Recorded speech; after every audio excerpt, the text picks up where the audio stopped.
ಮಾಜಿ ಸಚಿವರಾದ ಬೈರೇಗೌಡ ಅವರ 20ನೇ ಪುಣ್ಯಸ್ಮರಣೆ ಅಂಗವಾಗಿ ರಾಜ್ಯ ಒಕ್ಕಲಿಗರ ಸಂಘದ ನಿರ್ದೇಶಕ ಯಲುವಹಳ್ಳಿ ರಮೇಶ್ ಅವರಿಂದ ಅನ್ನದಾನ ಕಾರ್ಯಕ್ರಮ ಆಯೋಜಿಸಲಾಗಿತ್ತು.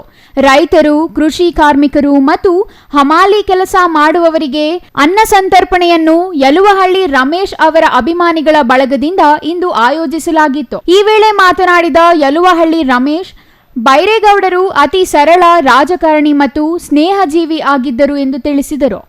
ಬೈರೇಗೌಡರ ಹೆಸರಿನಲ್ಲಿ ಎಪಿಎಂಸಿ ಮಾರುಕಟ್ಟೆಯಲ್ಲಿ ರೈತರಿಗೆ ಮತ್ತು ಕೂಲಿ ಕೆಲಸ ಮಾಡುತ್ತಿರುವವರಿಗೆ ಊಟದ ವ್ಯವಸ್ಥೆ ಮಾಡುವ ಮೂಲಕ ಹೊಟ್ಟೆ ತುಂಬಿಸುವ ಕೆಲಸ ಮಾಡುತ್ತಿದ್ದು, ಮಾರುಕಟ್ಟೆಗೆ ಬರುವ ರೈತರು ಮತ್ತು ಕೂಲಿ ಕಾರ್ಮಿಕರು ಹೋಟೆಲ್ಗೆ ಹೋಗಿ ತಿಂಡಿ ತಿನ್ನಬೇಕಾದ ಸ್ಥಿತಿ ಇದೆ. ಹಾಗಾಗಿ ಈ ವ್ಯವಸ್ಥೆ ಮಾಡಿರುವುದಾಗಿ ಯಲುವಹಳ್ಳಿ ರಮೇಶ್ ತಿಳಿಸಿದರು. ತಮ್ಮ ರಾಜಕೀಯ ಗುರುಗಳಾದ ಬೈರೇಗೌಡರ ಆತ್ಮಕ್ಕೆ ಶಾಂತಿ ಸಿಗಲಿ ಮತ್ತು ಅವರ ಕುಟುಂಬಕ್ಕೆ ಇವರ ಅಗಲಿಕೆಯನ್ನ ತಡೆಯುವ ಶಕ್ತಿ ಕೊಡಲಿ ಎಂದು ಕೋರುತ್ತೇನೆ ಎಂದರು.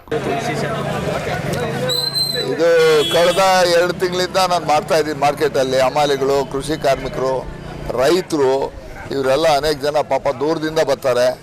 ಅವರು ಹೋಟ್ಲಿಗೆ ಹೋಗಿ ಹೇಳಿದ್ರು, ಇಂಟರ್ವ್ಯೂ ಮಾಡಿದಾಗ ಹಮಾಲಿಗಳು ಹೇಳಿದ್ರು, ನಾವು ಹೋಟ್ಲಿಗೆ ಹೋಗಿ ಅಲ್ಲಿ 70-80 ರೂಪಾಯಿ ಕೊಟ್ಟರೆ ಒಂದು ಪ್ಲೇಟ್ ಚಿತ್ರಾನ್ನ ಕೊಡ್ತಾರೆ, ಒಂದು ವಡೆ ಕೊಡ್ತಾರೆ. ಇಲ್ಲಿ ಹೊಟ್ಟೆ ತುಂಬ ಯಥೇಚ್ಛವಾಗಿ ತಿಂತೀವಿ, ಭಾಳ ತೃಪ್ತಿಯಾಗಿ. ಅವ್ರು ಖುಷಿ ಪಟ್ಟು ನೆಗಬೇಡಿ ಒಳ್ಳೆ ಅನ್ನದಾನ ಮಾಡ್ತಾಯಿದ್ದೀರಿ ಅಂದರೆ ಅದೇ ಸಾಕು ನಮ್ಗೆ. ಏನು ಹಾಕ್ಕೊಂಡು ಹೋಗಲ್ಲ, ಬರೋ ಬೆತ್ತಲೆ ಹೋಗೋ ಬೆತ್ತಲೆ ಇದು ಮಾಡ್ತೀವಲ್ಲ.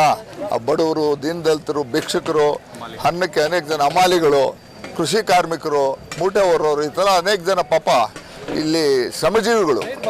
ಶ್ರಮ ಬರೀ 100 ರೂಪಾಯಿ ದಿನಕೂಲಿಗೆ ಶ್ರಮಪಟ್ಟು ಬೆವರು ಸುರಿಸುವಂಥ ಜನ ತೃಪ್ತಿಯಾಗಿ ಹೊಟ್ಟೆ ತುಂಬ ಊಟ ಮಾಡ್ತಾರೆ. ಅದೇ ನಮ್ಗೆ ಆನಂದ. ಅದು ಬೈರೇಗೌಡರ ಆತ್ಮಕ್ಕೆ ಶಾಂತಿ ಸಿಗಲಿ. 20ನೇ ವರ್ಷದ ಪುಣ್ಯ ಸ್ಮರಣೆ ನಿರಂತರವಾಗಿ ನಾವು ಮಾಡ್ಕೊಂಡು ಬರ್ತಾ ಇದ್ದೀವಿ.